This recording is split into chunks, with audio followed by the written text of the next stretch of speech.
Сарын өнөргийн үзэгчтэй Seven News Entertainment мэдээллийн хөтөлбөрийн өнөөдрийн дугаараа та бүхэндээ хүрэхэд бэлэн боллоо. Студид сэтгүүлч Инхвэр миний бие. Мөн оюун төгс миний бие ажиллаж байна.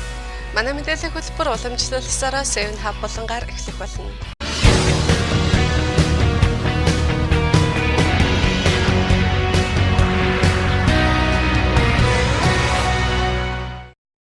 Мэдэн дээргэн тавтаа морилно Seven Hub эхэлж байна.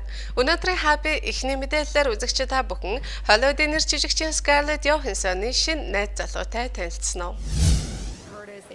Жижигчин Scarlett Johansson нэг хэсэг ганц бие байсан бол тэр ээлжид залуугаа сонгож түүнийг биширдэг ирчүүдийн сэтгэлийг дахин гонсойлголоо.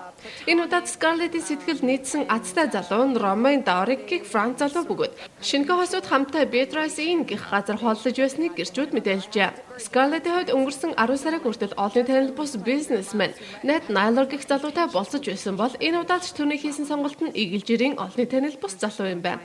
Нью-Йорк Постын мэдээлж байгаагаар шинэхэн хосууд хоолны ширээний ард дотн яриа өрнүүлж бас нэгнийхээ гараас атгаж байсан гэж байгаа бөгөөд шинэхэн дурлалт хосуудын өдөр тун халуухан байсныг их сурвалж мэдээлсэн гэжээ. Түүний шин залуу Dauric-ийн хувьд сэтгүүлч мэргэжилтэй бөгөөд Францын комплекс сэтгүүлийн редактор гэдгийг их сурвалж онцолсон байна.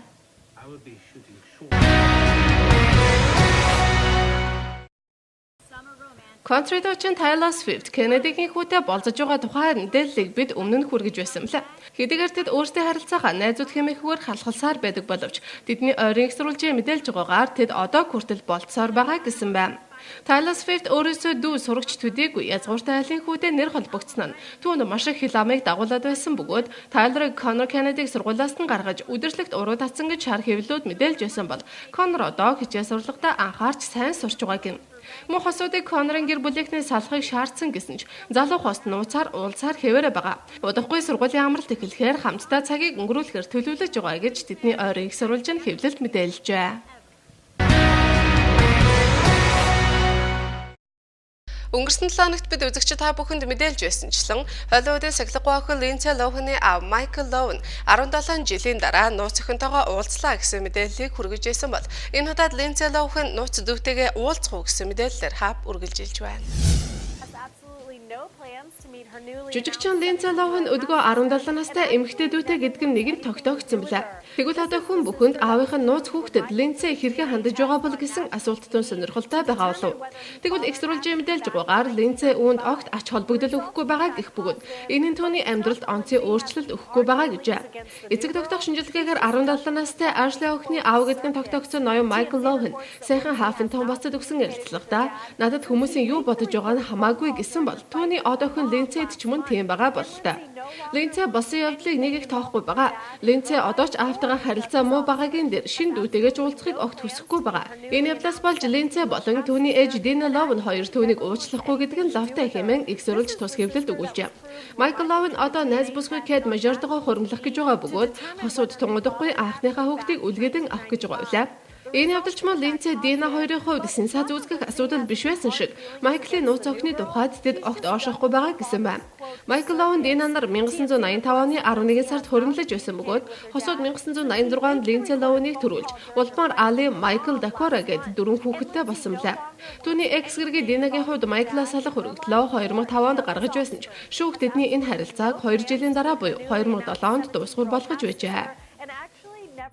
Anything to do with her. This is the sister that was proved when Michael took a DNA test on national TV to determine whether he fathered Ashley. Angelina Jolie, Brad Pitt нар одоо 6 хүүхдийн эцэг эх болоод байгаа байлаа. Харин сайхан Америкийн 7 хоног тутмын Star сэтгүүлд энэ зууны нэгэн дугаартаа оддын дундаас хамгийн сайн ба муу ээжийг шалгаруулахад Angelina Jolie хамгийн муу ээжээр тодорч байсан нь үнний ортой юм гин.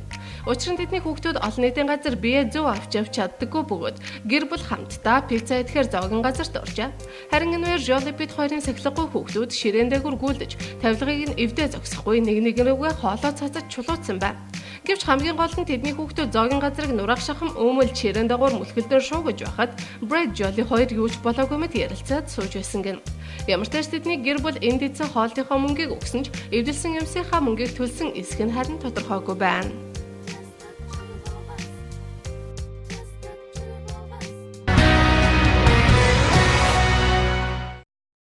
Италид хийсэн хурмынхаа дараа Jessica Biel, Justin Timberlake нар бал сарын аялалдаа явсан мөлий. Тэгвэл энэ гайхамшигт аяллаасаа эргэн ирсэн Jessica Biel найз жүжигчин Scarlett Johansson-доо аяллахаа сонин сайхнаас дуулгасан байна. Энэ мэдээлэлээр хав үргэлжлэх болно.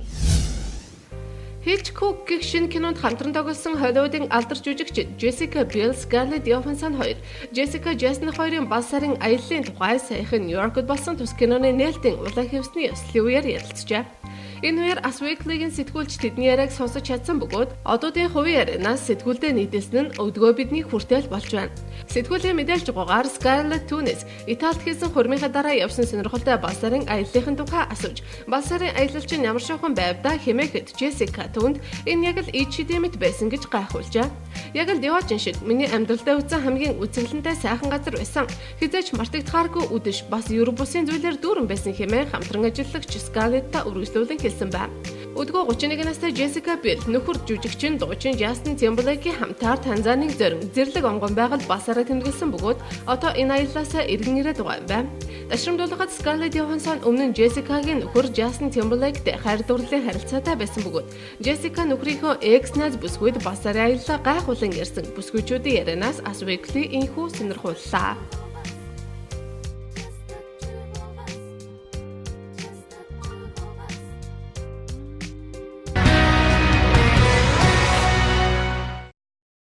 Роберт Де Ниро энэ жилийн хамгийн баян эр Jay-Z-д тун ихээр уурлаж байна гэм.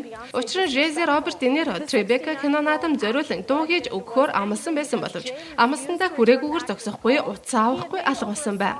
Эдгээр алдарт нь цайхан басан нэр жүжигчин Leonardo DiCaprio-гийн төрсөн өдрийн баяр дээр таарлцсан бөгөөд энэ хоёр Де Ниро 6 удаа залгахад утасны дуудлагыг нь хүлээн аваагүйгээр барахгүй эргэж залгаагүй гэж Jay-Z-д ууралсан байна.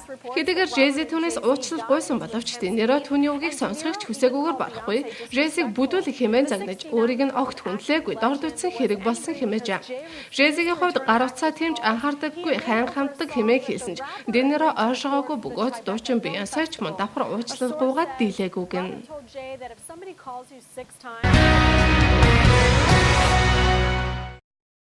Тунгуудахгүй Холливуудын алдартай хосууд болох Justin Timberlake болон Jennifer Aniston нар хуримлах гэж байгаа үлээ. Тэгвэл хосуудын хуримд Jennifer Aniston-ы экс нөхөр Brad Pitt болон түүний гэрээ Angelina Jolie нар өргөдөх үү гэсэн мэдээлэлээр хав үргэлжилж байна.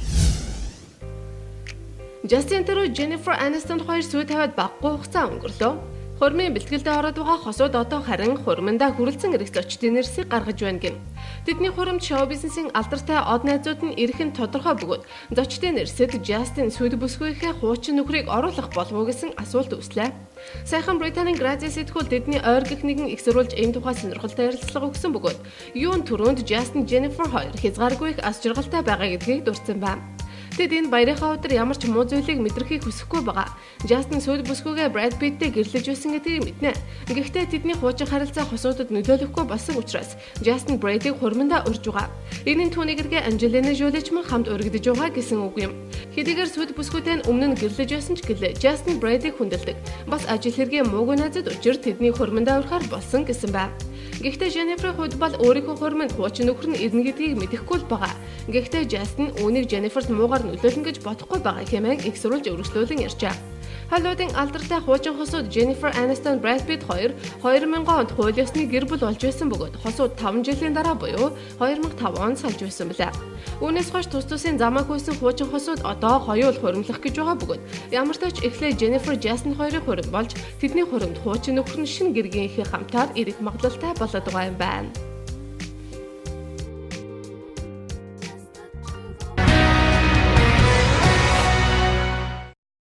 Холливуудын нэр жүжигчин Charlize Theron үсээ хусуулж халзан болжээ. Түүний халзан зургийг папараццууд дарсан байна. Энэ зураг болон мэдээлэлээр хав үргэлжилж байна. Одоогоос бараг 5 сарын өмнө үсээ хусуулсан гэж байгаа ч Charlize үсээ ургуулах бодолгүй байгаа бололтой. Холливуудын нэр жүжигчин өдгөө 37 настай Charlize Theron өнгөрөх амралтын өдрүүдээр Жердагийнхаа хамтаар кафеэр Spice-д хоол идэж байгаа зургийг папараццууд дарсан бөгөөд түүнийг одоо хүртэл үсээ ургуулаагүй байгааг нь олж мэджээ. Гэхдээ эмэгтэй хүмүүсийн хувьд ийм удаан халзан явах нь хүсэх зүйл биш гэлээ. Charlize-ийн хувьд аргагүй дэ буюу шинэ киноныхоо дүртэй холбоотойгоор үсээ ургуулахгүй байгаа юм гин. Тэрээр одоо Mad Max цувралын Fury Road ангид тоглож байгаа ба киноны төгсгөл хэсгийн зураг авалт одоогоор Cape Town-д үргэлжилж байгаа юм байна. Ингэсэн ч уг зургийг дарсан папарацууд үсгүүч гэлээ үзэглэнтэй хэвээрээ байгааг нь дуртаад уг зургийг нийтэлсэн бөгөөд Шарлизийн шинэ киноны зураг авалт дуусаж байгаа учраас удахгүй бид түүний энэ дүр төрхийг бүтээсэн дүрийнх нь хамтаар дэлгэцнээс харах боломжтой болох нэ.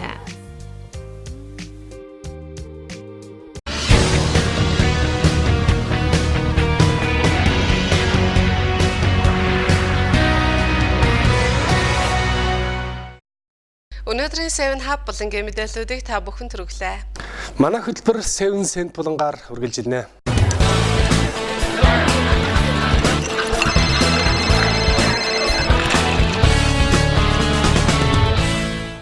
Мэдэн дэргэн давтамарлаа. Манай 7 Cent булан эхэлж байна. Манай 7 Cent булангаар та бүхэнд бизнес стилийн эргэн тойронд болж буй сонирхолтой үйл явдлын тухай мэдээллийг та бүхэндээ хүргэхийг хичээдэг. Германы алдарт Porsche автобрендийн анхны их наадам Москва хотноо болж байгаа тухай мэдээгээр манай 7 Cent булан эхэлж байна. Porsche 2012 Москвагийн их наадам Оросын хэрэглэгчдэд уламжлал болсон их наадам бөгөөд өмнөх Porsche автобрендийн их наадмууд Санкт-Петербург хотноо болж байлаа. Энэ арга хэмжээ их наадамд 6000 гаруй зочид, түүний дотор хэрэглэгчид, сэтгүүлчид, сонирхогчид энэ наадамд оролцсон Porsche автобрендийн автомашины тест жолоодолгонд хүчээ соржээ. Porsche брендийн ирээдүйн хэрэглэгчид, сонирхогчид автомашинуудын тест жолоодолгоор янз бүрийн дасгалуудыг хийж оролцлоо. Их наадмын үйл ажиллагааг Porsche Russland компаниас зохион байгуулж, тус брендийн сүүлийн үеийн завхруудыг сонирхуулан уралдааны болон цуглаар үйлдвэрлэж буй машинуудын парадч болсон ажээ. Энд үзэгчид хэрэглэгчдийн анхаарлыг тус брендийн шинэ спортын завхар Porsche Cayenne GTS татаж, энэ оны 7 сараас тус улсын зах зээлд нийлүүлэгдэж байгаа энэ завхар замын хөдөлгөөний бүхий л боломжоо үзэгчдэд төлөвлөлаа. Porsche Russland компани захирал Томас Стерцел ярихтаа, манай компани Оросын холбооны улсад 10 гаруй жил үйл ажиллагаагаа явуулж байгаа. Шинээр бий болсон энэ олон улсын стандарт нийцсэн уралдааны замд бид өөрийн брендийн сүүлийн гол амжилтуудаа үзүүлж байгаадаа баяртай байна. Манай Porsche брэнд дэлхийн авторалдааны түүхэнд 30,000 гаруй ялалт амжилтуудыг авчирсан гэлээ.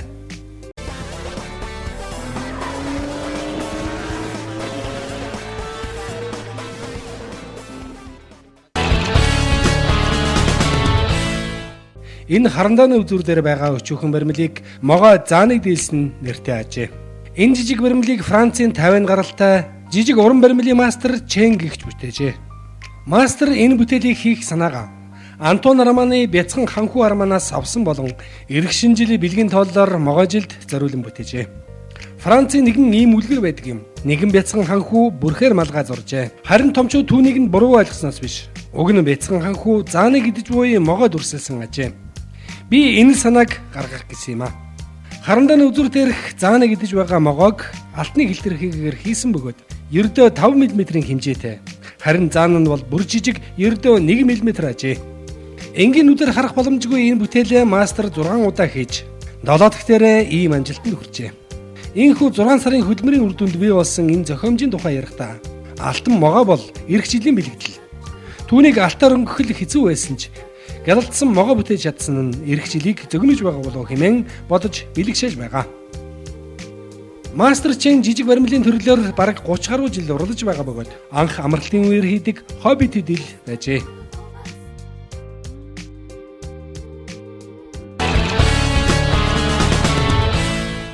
Seven Cent буланг сонгон үзэж байгаа үзэгчдэд баярлалаа.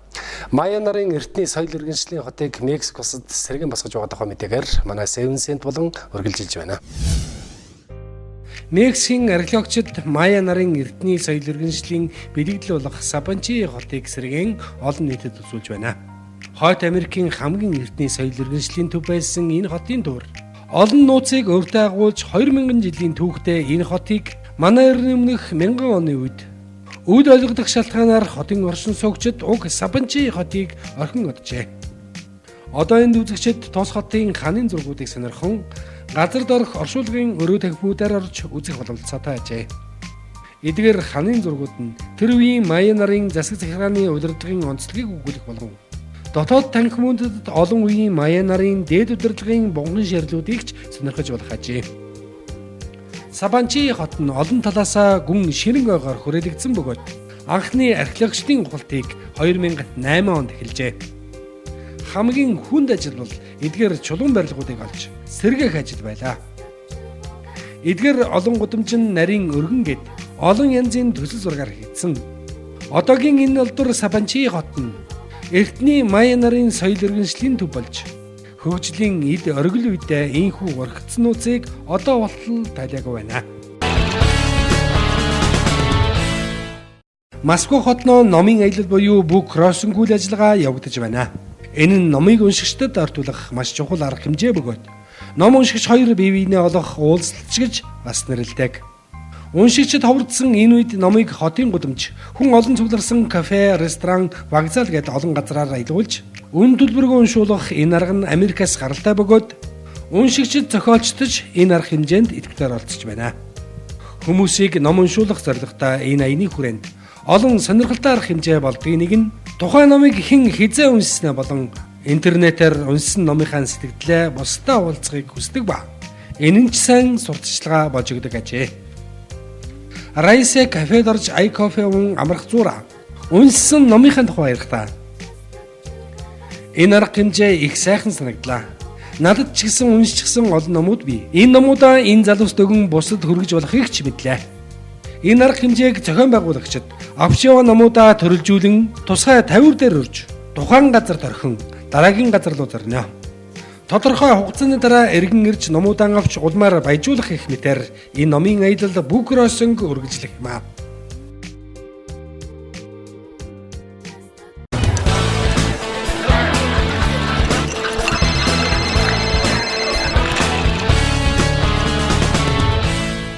Бидний бэлтгэсэн 7 cent болон хүлээж авч үзсэн үзэгчдэд баярлалаа. Үргэлжлүүлэн хэсэг хугацааны зар сурталчилгааны дараагаар эргэж уулзъя.